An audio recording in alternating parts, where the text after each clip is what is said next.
حضرت صالح علیہ السلام نے قوم سمود میں آ کر جب اللہ تعالیٰ کی وحدانیت کا اعلان کیا اور کہا کہ لوگوں، خدا وحدہ لا شریک ہے، اے میری قوم میں تمہیں ایک خدا وحدہ لا شریک جو ہے اس کی طرف بلاتا ہوں، بتوں کو چھوڑ دو اور ایک خدا کے بندے بن جاؤ۔ اب وہ قوم سمود نے یہ کہا کہ پہاڑی علاقہ تھا، کہا کہ پہاڑ میں سے اگر تم اللہ کے نبی ہو تو اس پہاڑ میں سے ایک اونٹنی نکالو، پہاڑ میں سے اونٹنی آئے تو ہم دیکھیں گے تو ہم مانیں گے کہ آپ اللہ کے نبی۔ حضرت صالح علیہ السلام نے اپنے رب کی بارگاہ میں دعا کی، لوگوں نے دیکھا کہ پہاڑ میں سے ایک اونٹنی ظاہر ہوئی۔ تم سے یہ کہہ رہے ہیں کہ ایک اونٹنی نکالی جائے پہاڑ سے؟ اے صالح، یہ قوم دیکھے گی تم ہمارے رسول ہو، ہمارے نبی ہو، ہم نے تمہیں بھیجا ہے اور ہم یہ معجزہ تمہیں عطا فرماتے ہیں۔ حضرت صالح علیہ السلام نے اس قوم کو اپنے معجزے کے ذریعے اپنے رب سے دعا کی، اللہ نے یہ معجزہ انہیں عطا فرمایا کہ قوم نے دیکھا کہ وہ اونٹنی برآمد ہوئی، اور جیسے اونٹنی ظاہر ہوئی، اب اس اونٹنی کو کسی نے پیدا نہیں کیا، یہ واحد اونٹنی ہے اس روز زمین پر کہ جو پہاڑ سے ظاہر ہوئی، اور اللہ نے فرمایا کہ یہ میری اونٹنی ہے۔ جیسے وہ اونٹنی ظاہر ہوئی، اس اونٹنی کے باہر پہاڑ سے نکلتے ہی اس نے ایک بچہ بھی پیدا کیا۔ صالح علیہ السلام نے فرمایا کہ کوئی بھی اس اونٹنی کو نقصان نہ پہنچائے، یہ اللہ کی اونٹنی ہے۔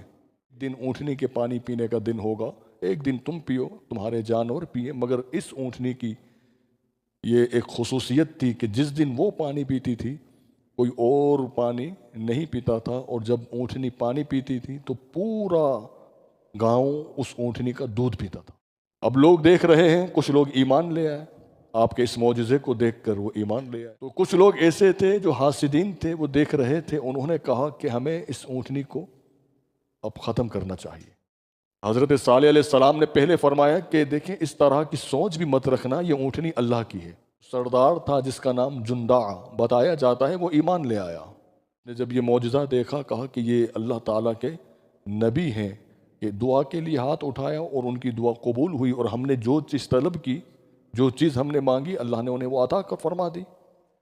اور کچھ لوگ ایمان لے آئے، مگر کچھ لوگ جن کے مقدر میں ایمان نہیں تھا، ان کے مقدر میں جہنم تھی، وہ ایمان نہ لائے، وہ پوری قوم پر اللہ نے عذاب نازل کیا۔ وجہ کیا بنی کہ وہ نافرمان بنے۔ حضرت صالح نے یہ معجزہ دکھایا جو انہوں نے طلب کیا، آپ نے وہ معجزے کے ذریعے وہ دکھایا۔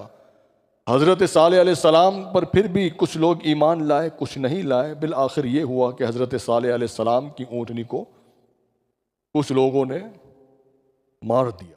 حضرت صالح علیہ السلام کو جب یہ علم ہوا، اور وہ جو بچہ تھا وہ چیختا ہوا، چلاتا ہوا اسی پہاڑ کی طرف گیا، اور پھر اس کے بعد وہ بچہ ظاہر نہیں ہوا۔ اس اونٹنی کو اس قوم کے کچھ لوگوں نے اس کی کونچیں کاٹ ڈالی، اسے ذبح کر دیا، مار دیا۔ حضرت صالح علیہ السلام نے پھر فرمایا کہ اے میری قوم، یہ تم نے بہت زیادتی کی ہے، اب صرف 3 دن تمہارے پاس ہیں، 3 دن ہی تمہارے پاس باقی ہیں، جو کھانا ہے کھا لو، جو پینا ہے پی لو، 3 دنوں کے بعد اب تم پر اللہ تعالیٰ عذاب نازل فرما دے گا۔